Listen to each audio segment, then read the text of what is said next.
Ó, International. Isso aí foi importante, cara. Isso aí foi importante. Eu não li a matéria, nós vamos ler juntos, tá? Bom. Macron dissolve o parlamento e convoca novas eleições na França. Eu já vi, eu não sei se foi em página de fofoca, não sei, a extrema de, como é que é? Macron para, como é que é?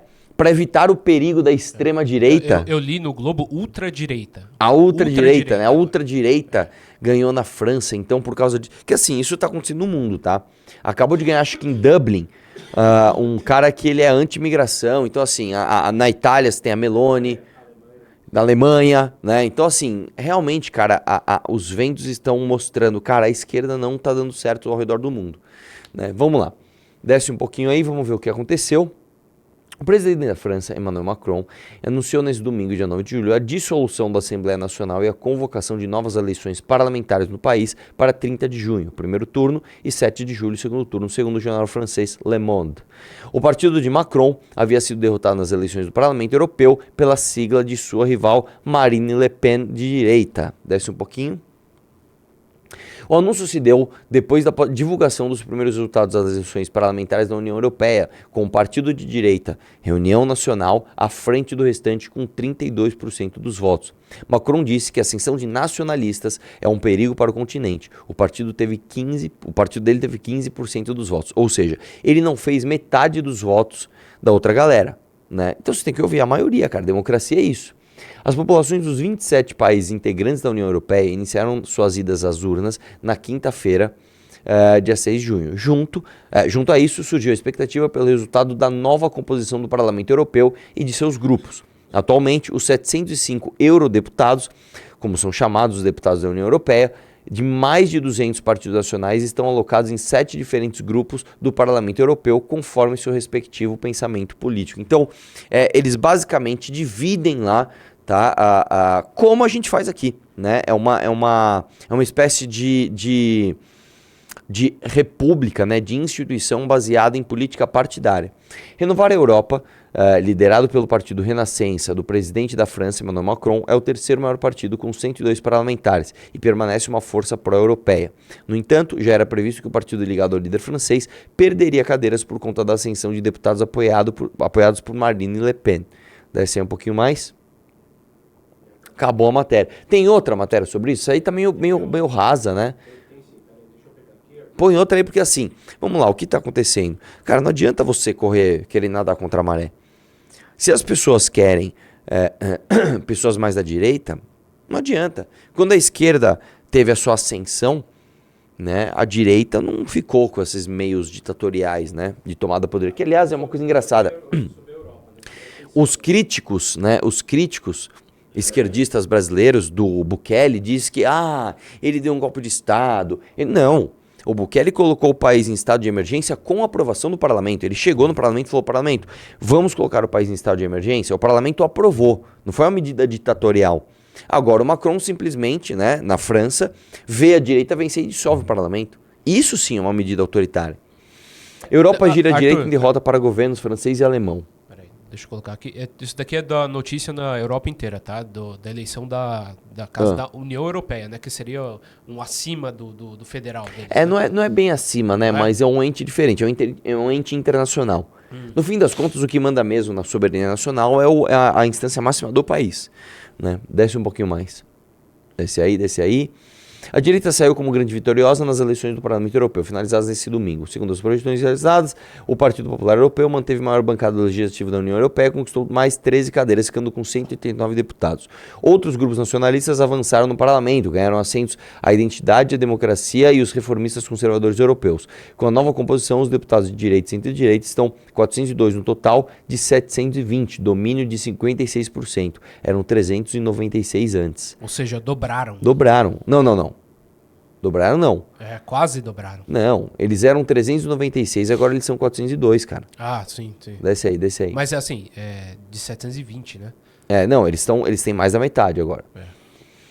De centro-direita, o Partido Popular Europeu, mesmo da Ursula von der Leyen, atual presidente da Comissão Europeia. O resultado favorece sua reeleição, bom desempenho dos grupos, tá.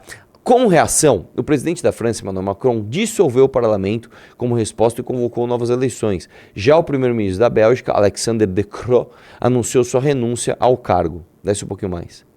Olha lá. É legal quando coloca assim, né, cara? Fica bem gráfico, fica bem fácil de entender, né? Como as coisas estão. São 720 assentos, Arthur. Pelo amor de Deus, cara. Tem gente pra... Mas posso falar, isso é o ideal, cara. Quanto mais você dissolve o poder de uma pessoa, né, de um indivíduo, mais você tem a representatividade precisa.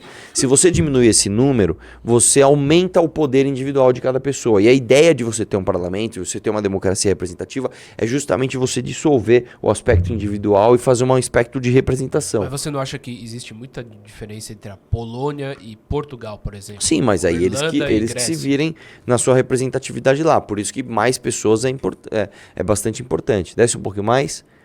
Deixa eu ver o que mais fala a matéria. Mais. Aqui, ó, tá os partidos de direita Tá, que ganharam. desce um pouquinho mais. Mais. Bom, enfim, tá meio redundante a matéria, né? Ele... Tem a pronúncia do Macron aqui, dissolvendo O pronunciamento do Macron? Deixa eu ver. Bora ver. Ah, eu vi esse vídeo. Mas não dá pra colocar tudo, né, cara? São 4 minutos, né? 4 minutos. Vamos acelerar ele aqui no francês aqui. Est clair, ce n'est pas un bon résultat pour les partis qui défendent l'Europe, dont celui de la majorité présidentielle. Les partis d'extrême droite, qui ces dernières années se sont opposés à tant d'avancées permises par notre Europe, qu'il s'agisse de la relance économique, de la protection commune de nos frontières, du soutien à nos agriculteurs, du soutien à l'Ukraine, ces partis progressent partout sur le continent. En France, leurs représentants atteignent près de 40% des suffrages exprimés. Pour moi, qui ai toujours considéré qu'une Europe unie, forte, indépendante et bonne pour la France, c'est une situation à laquelle je ne peux me résoudre. La montée des nationalistes, des démagogues, est un danger pour notre nation, mais aussi pour notre Europe, pour la place de la France en Europe et dans le monde. Et je le dis alors même que nous venons de célébrer avec le monde entier le débarquement en Normandie, et alors même que dans quelques semaines, nous aurons à accueillir le monde pour les Jeux olympiques et paralympiques. Oui, l'extrême droite est à la fois l'appauvrissement des Français et le déclassement de notre pays. Je ne saurais donc, à l'issue de cette journée, faire comme si de rien. La seule vocation est de vous servir. Je sais pouvoir compter sur vous pour aller massivement voter les 30 juin et 7 juillet prochains. La France a besoin d'une majorité claire pour agir dans la sérénité et la concorde. Être français est toujours se hisser à la hauteur des temps quand il l'exige. No final das contas, Arthur, foi até bom que ele dissolveu o partido, porque agora com novas eleições vão entrar mais pessoas de direita. Ele falou, cara, já tô perdido mesmo, vamos fazer isso daí. Agora o fato é o seguinte, o que tem acontecido na Europa, cara? As pessoas... existe uma frase, isso aqui é muito importante pra gente entender como a gente funciona. Só uma coisa... Tá morrendo aí, maluco? Um pouquinho. Como estão de audiência e like aí? Estamos com 2.700, mas só 900 Pessoal, likes, tem 1.800 likes voando aí, velho. Dê like na live, Deixa eu te explicar uma coisa. Existe uma frase, um pensamento do Jordan Peterson que eu vi há uns 3, 4 anos atrás e que realmente me influenciou. Eu sempre tive um pensamento meio liberbobo nesse aspecto, sabe? Deixa as pessoas irem pra onde elas querem. Tem que ser fronteira aberta, vai cada um pra onde quer e dane-se. Né? Você não pode ficar fazendo filtro das pessoas. E basicamente ele diz o seguinte: quando você tem um país onde as coisas vão muito bem há muito tempo, as pessoas esquecem o perigo das más ideias. Né? Por quê? Quando você tem um país onde tudo dá certo sempre, o tempo todo, você perde o medo das coisas poderem dar errado. E a questão é que é o seguinte, se você parar para pensar na maior parte das ideias humanas que já ocorreram, né, desde a nossa história aqui, a esmagadora maioria é má ideia. Você já parou para pensar que para uma coisa dar certo, ela tem que ter dado errado muitas vezes? Então, vou dar um exemplo aqui, um exemplo besta. Será que essa planta é medicinal? Tá, para o cara descobrir uma planta medicinal, ele comeu outras várias que são venenosas. E aí para ele descobrir a dose daquela, né, correta para tal mal que você possa sofrer, teve um custo para aquilo. Então quando você chega depois e você já está com o negócio pronto, você esquece o caminho, né, árduo que você teve para trilhar para chegar até ali. Por que eu estou dizendo isso? O Jordan Peterson, ele é um canadense e ele basicamente falou isso do Canadá. Falou, cara, essas ideias aí de linguagem neutra e não sei o que, é basicamente uma consequência do Canadá estar muito bem há muito tempo. E as pessoas esquecem que más ideias podem ter consequências desastrosas. O que aconteceu na Europa é mais ou menos isso. Você pega, por exemplo, cara, bairros inteiros na Suécia, né, que eles são basicamente dominados por muçulmanos. Você tem bairros inteiros que foram dominados por uma outra cultura completamente diferente, inclusive das suas leis. Lá o que vale é a lei dos caras e não a lei do país. Então você está perdendo soberania dentro do seu território.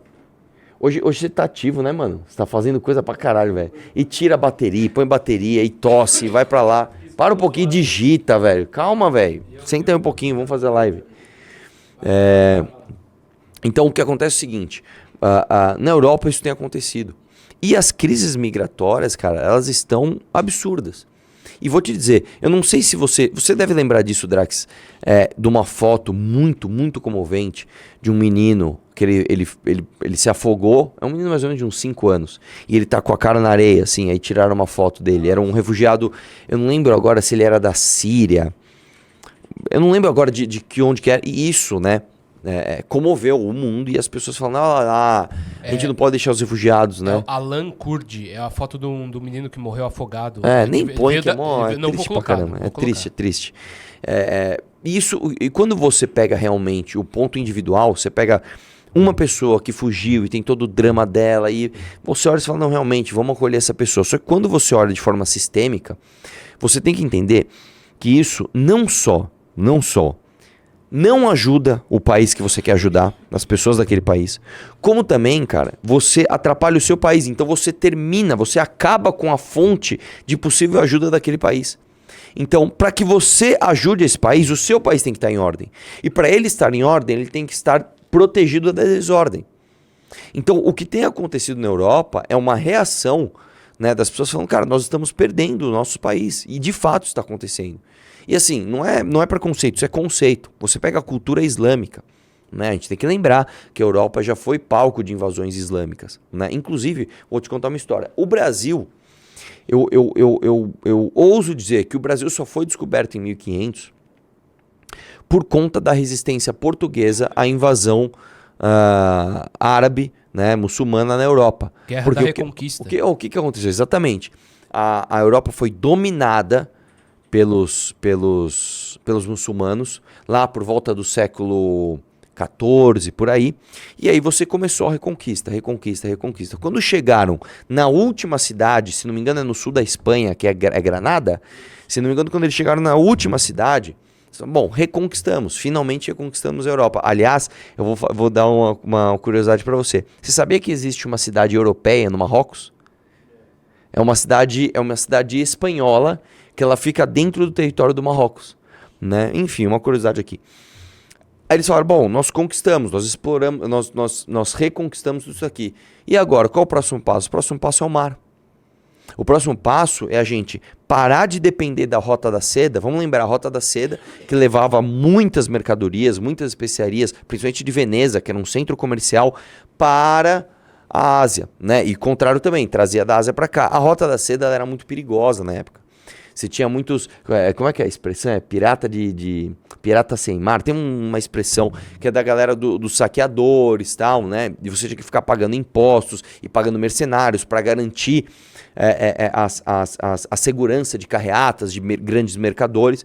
E os portugueses falaram, cara, vamos descobrir um caminho para as Índias via mar. Porque a gente não depende mais da Rota da Seda. E aí nisso você teve um incentivo à exploração daqui. Por que eu estou dizendo isso? A cultura muçulmana, a cultura islâmica, ela é uma cultura de você vai ter que chegar num local, você vai ter que ter muito filho e você vai ter que dominar aquele local. Você tem que formar a maioria. Então, você abrir porta para uma cultura dessa, é basicamente você falar o seguinte, pode entrar e pode tentar me dominar. Você entendeu? Então, parece uma coisa antiliberal, mas de fato você precisa fazer filtro, inclusive cultural, para as pessoas que vão entrar no teu país. Olha, a gente não quer esse determinado tipo de cultura aqui, cara, então você não pode entrar, aqui é outra coisa. Todos os países fazem isso, em alguma instância, todos os países fazem isso, fazem a proteção das suas culturas. Tenta você fazer uma grande imigração ocidental para um país árabe e falar, aqui a mulher vai ter plenos direitos, ela vai poder votar, vai poder dirigir. Não, você não vai conseguir, meu. Tenta ir no Irã, fala, eu vou fazer um bairro aqui onde gay pode ser gay. Você não vai fazer, cara. Então por que esses caras podem vir aqui e fazer o contrário? Aqui não, né? Desculpa, na Europa. Porque eles podem ir para a Europa, cercar um bairro, né? E falar assim, agora nesse bairro aqui é a lei da Sharia que funciona. Isso já está acontecendo na Europa. Isso já está acontecendo na Europa. E vou dizer uma outra coisa, que eu sei que isso aqui vai causar problemas. Quando você pega o índice, né, de crimes, de roubos, de abusos, né, você vê uma tendência de cometimento de crime por estes imigrantes. Não estou falando necessariamente os imigrantes islâmicos, não é isso. Mas você vê uma tendência de cometimento de crime dos imigrantes. Até porque o cara que chega num novo país, numa nova cultura, ele chega deslocado, ele não tem as mesmas oportunidades de ascensão que um nativo tem. Então, é um problema, cara. Imigração é um problema mundial desde que as grandes sociedades foram criadas. E há de haver controle. E a resposta da Europa para isso está acontecendo agora.